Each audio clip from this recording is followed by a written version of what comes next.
Mga ka-bistrin, adobong dry, char. Pinauga ang atong luto nga adobo sa butter.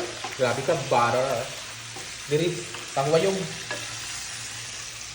ang atong giluto karon mga ka-bistrin, adobong uga. Oo, pinatuyo siya na pinadaan sa butter. Grabe ka, butter.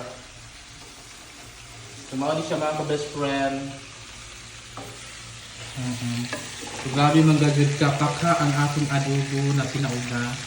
Tuluto na siya mga best friend. Oo. So siya, bye. Thank you for watching. Comment below. Don't forget to subscribe. To follow, oo, sa tanan. Please, mag-follow na kamo. Oo. Kaya i-flex na to ang tanan. Char. So magtinabangay tang tanan. Ho? O siya, padayon, laban. Bye.